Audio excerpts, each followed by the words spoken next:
Well, that goes back to what I saw, when I first saw EXP, and because I saw an industry that was really messed up with some of the hardest working people in the world, really, entrepreneurs go. Yeah. But at some point, Barron's young. He can go 10, 15 years. Yeah, right? you got 10 more years, right? But at some point, it doesn't matter. You're going to get burned out, or you're going to get cynical, or you're going to get tired, or something's going to happen to you.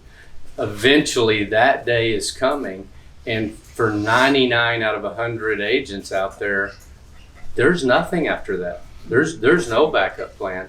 And so, build it for the future, and just,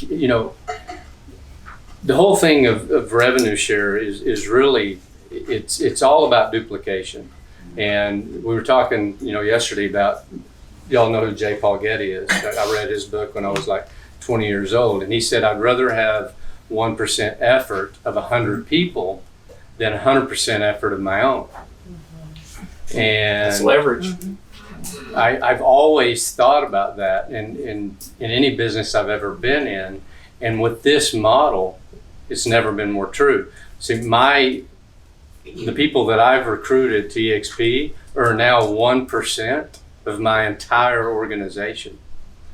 And So you brought on 46 and you have 4,600 agents? Yeah, So you brought 46 and you took those 46 and now you have 4,600. that's right. And so That's duplication. that's duplication, right? But in the beginning, you can't see that. There's 4 phases really of building this business. And the challenge is the first phase is the hardest. Because in the beginning, you're the only one doing the effort. Now you have support, you have help, but you're the one recruiting everyone. That's the beginning phase, all right? The second phase is when some of the people that you've recruited start to recruit others. And that's a great thing, because that's duplication, but still all of those people, you're involved with them, you're having relationships with them, the grind is still there, you're still working it. The third level is when people start joining under the people that you don't know or you had no involvement with. Now that's a great day. When those people start showing up in your back office on your 4th, 5th, 6th, and 7th level, and you go, oh, who's that? Right? And I remember early on, I'm like, I'm going to call every single person that joins my team, right? Yeah. And have a relationship with them. And then it gets to be 10 or 15 a day, and you're like, that's a full-time job. I can't even call everybody that's joining my team. And where you're at today, you may not be able to see that visually, but that day's coming if you start the cycle. But it all starts with that beginning phase, with you having faith and going out and getting 1. Because if you can get 1, you can get 2. And then those 2 turn to 4, and 4 and 8, 16, 32, 64, 128. And it starts to build. And that's the secret to getting free. That's the secret to only working with the buyers you want to work with, instead of picking up the phone and working with every single buyer that you can get your hands on. How many of you have a buyer that you can't stand?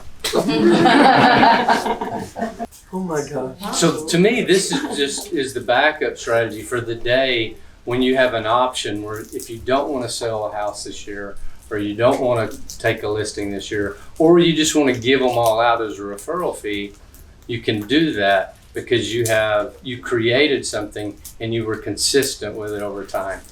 And the other thing I would tell you is there's not one of you in here going to be a Jay Nelson. You're not going to be a Brent Gove. You're not going to be a Gene Frederick. It's your story.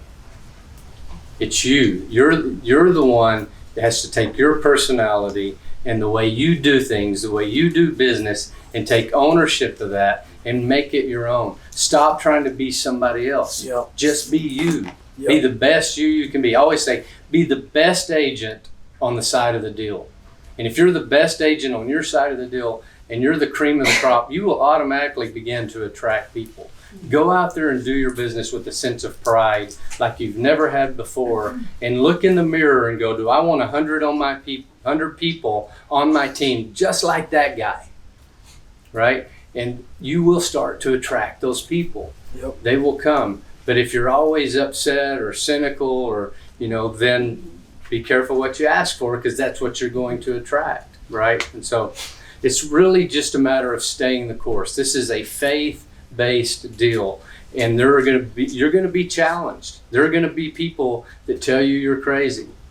This person's going to tell you you're crazy, and that's when you pick up your accountability partner. Say, I'm struggling today, right? And then you go out and recruit a Pat Hayes, and you don't ever have to worry again, right? Because the guy on your team keeps you motivated, right?